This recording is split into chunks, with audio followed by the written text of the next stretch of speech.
Voilà, donc je vais juste vous donner quelque chose de très pratique concernant mon expérience de la chirurgie vasculaire dans un service de chirurgie digestive et bariatrique, le professeur Marmuse à Bichat.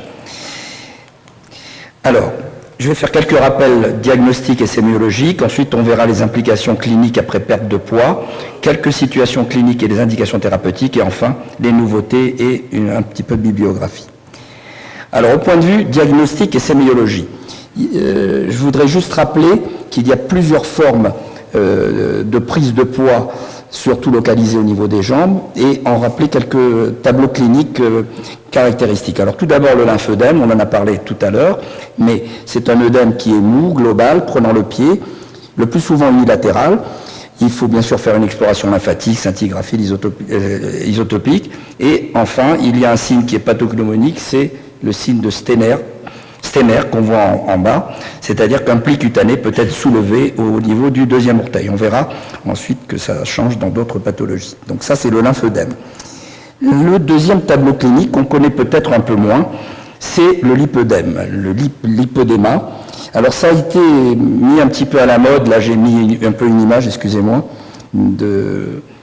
Attendez, pardon, je reviens. Voilà. Émile la blogueuse, en fait, c'est une jeune femme qui souffre de cette maladie, qui est relativement fréquente, environ une femme sur 10, qui est une pathologie hormonale de la femme jeune.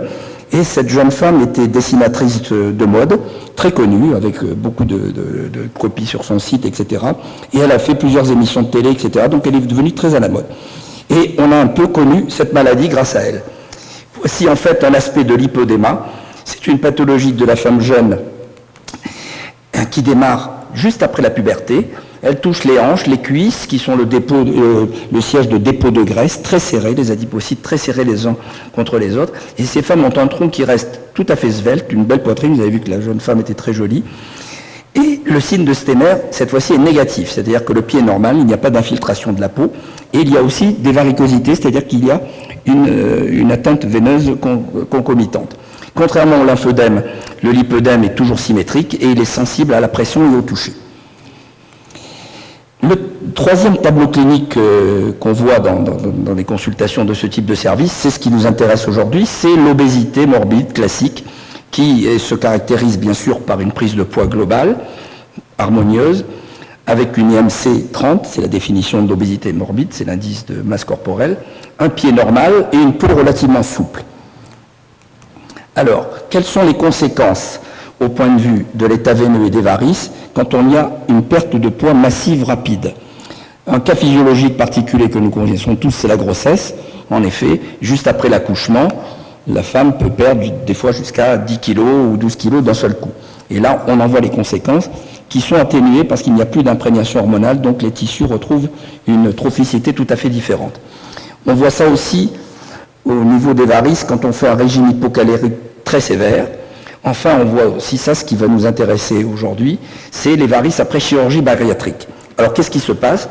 Nous avons une persistance du volume veineux dystrophique qui s'est bien dilaté quand on a eu besoin d'un retour veineux plus important, et il s'ajoute à une fonte adipocytaire et une persistance de l'excès massif cutané. Si vous voulez, en gros, les lacs veineux flottent au milieu d'un espace vide, et en plus, ils sont très adhérents à la peau.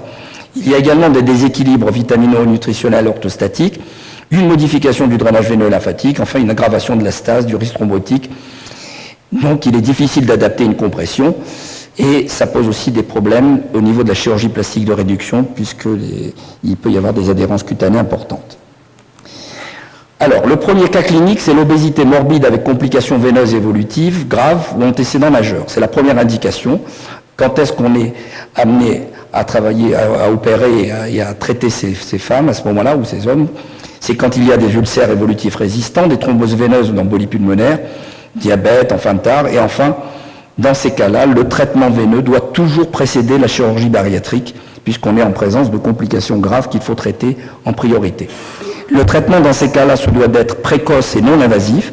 On privilégiera la radiofréquence, le laser, et éventuellement une crocectomie, mais en tout cas pas de phlébectomie extensive à ce stade. Le deuxième cas, c'est la chirurgie veineuse après chirurgie bariatrique. Là, cette fois-ci, il y a une fonte adipocytaire massive, la peau pend, et on se retrouve avec des paquets veineux considérables, comme on voit ici, très adhérents, très gros. Donc, quelles sont les indications de chirurgie veineuse à ce stade? Ce sont là aussi les complications veineuses, thromboemboliques ou troubles trophiques, les grosses varices avec un risque hémorragique ou thrombotique si on fait de la chirurgie, et enfin, en cas de lymphophlébodème persistant ou d'ulcères, érysipèles, etc. Alors, dans ces cas-là, qu'est-ce qu'on propose comme traitement? À mon sens, il faut traiter le reflux osteo-tronculaire s'il existe, donc laser, radiofréquence. Les masses variqueuses, alors là, c'est un petit peu compliqué parce qu'elles sont, comme je vous l'ai dit, très adhérentes, très grosses, avec des shunts artério-veineux, donc un risque hémorragique important. Et on a utilisé assez souvent, je vais vous montrer, un garrot qui nous permet de réduire les pertes sanguines et d'avoir des gestes beaucoup moins agressifs. Je préconise également de ligaturer systématiquement les perforantes, de faire le moins d'arrachage possible. Voici des images, vous voyez qu'on voit que c'est des grosses masses variqueuses, et voilà une image où on voit le garrot posé, et voilà, c'était la publication d'un chirurgien allemand, Trugmann, qu'on verra ensuite dans l'étude bibliographique qui préconise ce stade.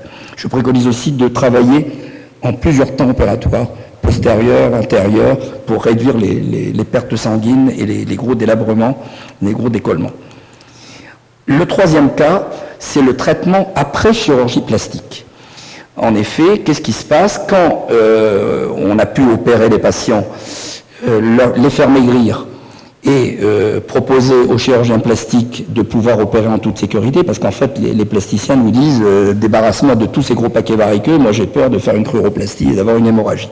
Donc une fois qu'on a fait cette chirurgie plastique, on peut se retrouver devant une pathologie veineuse nécessitant un traitement chirurgical. Donc dans ces cas-là, je préconise d'éviter impérativement l'abord crural de la jonction saphéno-fémorale. Pourquoi? Parce qu'en cas d'abdominoplastie, on a des risques de lymphorée ou de lymphocèle, et d'essayer de préférer la radiofréquence ou le laser. Je préconise également d'opérer au minimum 3 mois après les cruroplasties et les gros décollements qui se font dans cette chirurgie de l'obésité, car il y a un risque infectieux qui est non négligeable. Bon, voilà quelques références bibliographiques qu'on va laisser rapidement, que j'ai retrouvées concernant l'obésité. Il n'y a pas beaucoup de papiers là-dessus. Il y a quand même un papier assez documenté sur les modifications d'oxydoréduction et des médiateurs au niveau des adipocytes. Enfin, il y a aussi ce sont des études hémodynamiques chez l'obèse qui sont expliquées notamment par des modifications de la pression. Voilà, donc quelques références. Et là, vous avez l'histoire du garrot dont je vous ai parlé tout à l'heure. Il y a par contre beaucoup de références bibliographiques dans les journaux de soins infirmiers. Et j'en arrive à ma conclusion, que l'obésité est un facteur indépendant majeur, aggravant de la maladie variqueuse, bien sûr, que le traitement pendant la phase pré- et post-chirurgie bariatrique, et ça j'insiste, il n'est pas chirurgical à mon sens, il repose en grande partie sur des soins locaux, infirmiers, contention, etc., et qu'il faut vraiment y aller que la main forcée quand on est obligé d'opérer des obèses, vu les risques. Enfin, les modalités précises dans le timing et l'exécution du traitement chirurgical des varices conditionnent le pronostic et la mortalité. Je vous remercie.